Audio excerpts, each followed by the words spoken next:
Good morning. This is Ryan Miller from Parent Dome.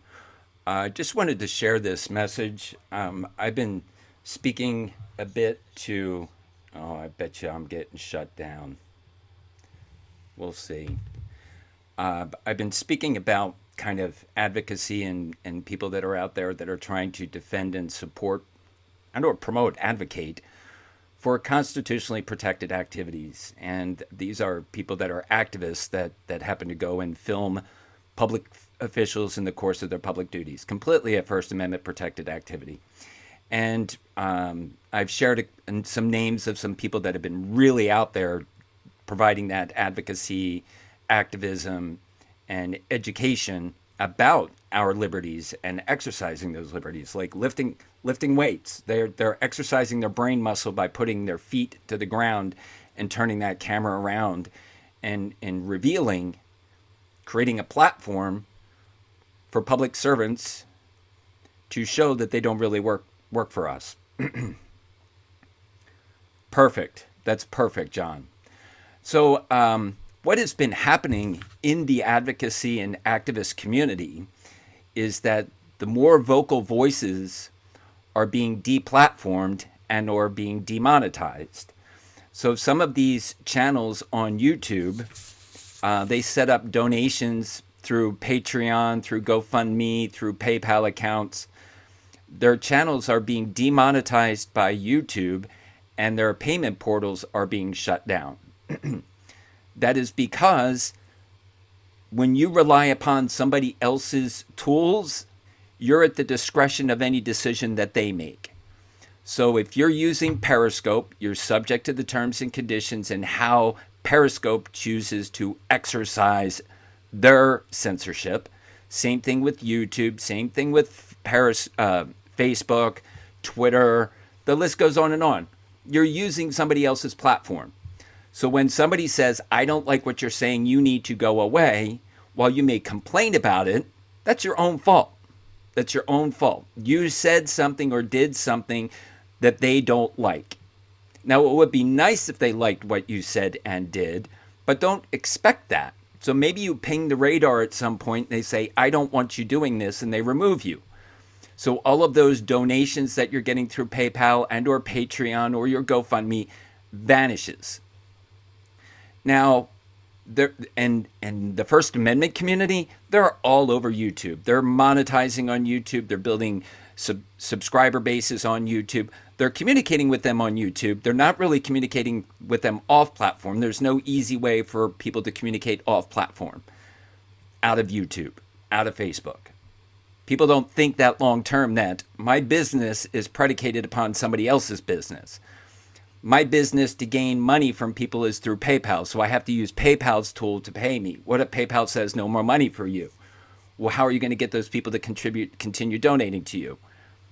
So I am bringing awareness that there are communities where people can participate free from that censorship, free from the censorship of Twitter, free from YouTube demonetization, free from YouTube deplatforming. You control the audience. You control who you talk to, who you interact with. If you don't like trolls, create another environment that is troll-free. That's at your discretion. Now, it requires some knowledge. It requires knowing where those destinations are, which promote and allow free speech. It requires you to know where to go to create these environments that you are the censorship gateway. If you have a lot of haters and dissenters that are issuing death threats, kick them out. Richard Dennison, name one. There's hundreds of them. Each of them have their own unique ability. But Periscope is meaningless to me. That's why up on my screen it says facebook.com cultural contrarian. I'm not a free consultant to the Periscope community because Periscope doesn't like me, and nor do the users of Periscope. I invite people, if you want to learn what I have to say, and I've been doing this for a long time, join me over at Facebook Culture Contrarian. I can have a DM with you. I can Twitter DM you. I'm not going to share it to the general public of Periscope. You guys know what those are. Maybe you don't know what they are. They exist. I give people the ability to learn what the different platforms are, what the benefits are of each of them, what the limitations are of each of them, and you make your own choice on how you want to communicate with your audience to whatever degree you want to communicate with them. Offer a path for monetization for what you speak about or provide. There's tons of those platforms out there. They're not nearly the visibility of YouTube, Facebook, Twitter, nor Periscope, because those are big corporate-backed entities. No, I didn't say I don't like you. No.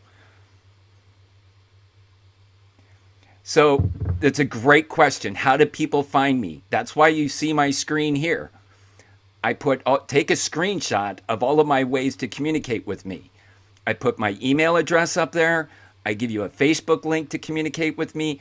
I give you the ability to connect with me on Twitter, DM. Periscope is a cesspool of communication. Oh, I don't disagree with that. I don't disagree with that. But if your message is valuable to a certain audience and they want to drill down and know things about you in that audience, I communicate at a much deeper level on my mission, my passion, my education on other platforms. We'll never do it on Periscope and won't do it on YouTube. There is no benefit for me being on YouTube. I am at risk of bringing my people into YouTube, potentially trying to monetize on YouTube, and YouTube saying, shut you down, which they have done repeatedly. Facebook has done it to me repeatedly. Twitter has done it. Greetings from Jamaica. Thank you. So a very simple one is Gab.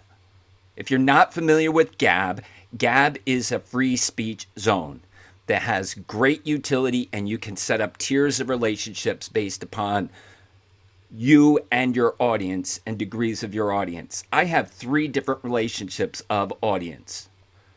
I have people that I want to speak to in the general public, and I don't care what you say.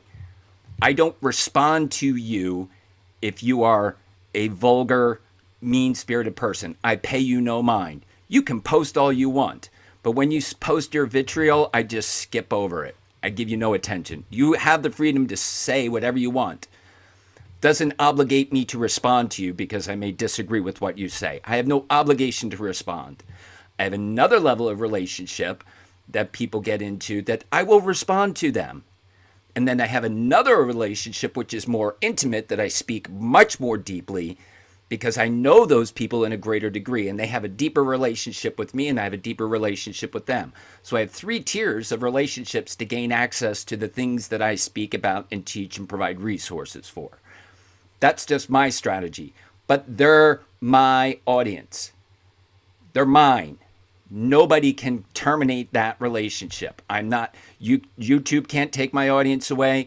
Facebook can't take away my audience. Twitter can't. Nobody can. They're my audience.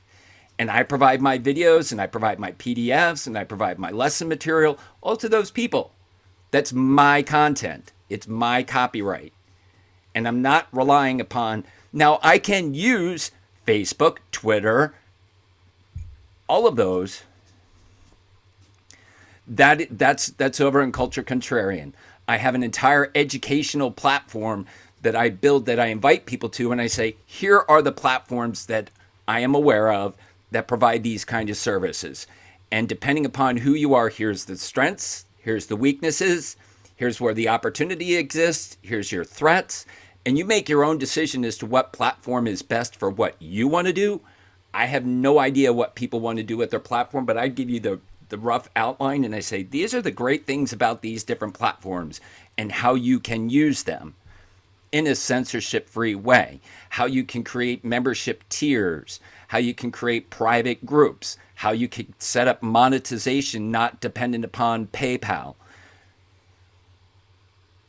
I provide my teaching on that. And for my audience, they get that teaching because they've taken the step to step out of Periscope. They step into a DM with me and say, wow, that's very intriguing. Where do I find out more? I go into Facebook and I'll communicate with you in Facebook. We have the ability to control the lesser evil. When we're the custodians of censorship. We control whether we allow people to get closer to us or keep them far away. My 3 tiers are like, I've said this repeatedly in my previous broadcasts. I talk about my 3 different spheres. And the closest, the center to me, are people that I know, like, and trust. That if I break down on the side of the road, they'll get in their car and they'll come pick me up. Those are my closest, it's my family and my dearest friends. And they know me, my warts and all. That's my inner circle. I call that my sphere of care. As I radiate out from that is my sphere of concern. These are people that I have a deep relationship with, that I may be the person that would drive and go pick them up, and that they have another level of maybe not the deep, intimate things about me, but as much as I'm willing to risk based upon those relationships. It's a little bit further out. And then my sphere of influence. That is me sitting across the bar from a stranger and having a conversation. I have the ability to influence them, and they have the ability to influence me. And it's up to me whether I allow them to get in closer into my sphere of care or concern. So I manage these 3 different spheres. I am not going to allow a sphere of influence, the guy across the bar, to know intimate details about me because I haven't established my risk-benefit ratio to that relationship yet. So that matures over time based upon my own control. Absolutely. They're clear, distinct boundaries. Depends upon how you manage your multiple broadcasting across platforms. So using a tool like Wowza or Restream.io and doing one broadcast across multiple platforms, you're dependent upon those other platforms for what you're going to do. So I'm totally cool. Let's say I've got my sphere of influence message that I want to reach a broad audience, and I don't care what they say, what their feedback is. I would have no problem broadcasting it on Twitch, on Haps, on YouTube, or Facebook, simulcast on everything. But that's just a very basic message. But you want to get into the detail of my message, you have to earn your way into that relationship with me. And that relationship is forged over time. That's just my strategy. That's my approach. People may disagree with it. I like to not to be dependent upon YouTube, Periscope, Twitter, Facebook, or anything of the audience that I create. I don't disagree with that, John. Logic is a critical part of how I create my relationships. I expect people to lie, cheat, and steal unless they demonstrate behavior that is opposite to that. I expect humans, myself included, to lie, cheat, and steal. So if I assume that about everyone, myself included, I will communicate with that level of information that they're going to lie, cheat, and steal about me. People will defame me. I don't care about that. That's part of the human condition. Tony, good to see you. So broadcasting on multiple platforms, I would not provide an intimate broadcast. Taking a leap past the rest with the audio. It's a novel thing, but the culture of Periscope, it's not a tremendous valuable feature. It's very much in the drama domain. If you look at the majority of the broadcasts that are happening today, it's drama related. So I just wanted to share that deplatforming and demonetization, it will always be a risk when you're using someone else's platform. And I try to have that conversation to help people going off in a different, meet me over at Culture Contrarian or meet me on Twitter and DM me through that way. And I can share my thoughts on that in a deeper way. So I'm going to bounce out of here. Take care, everybody.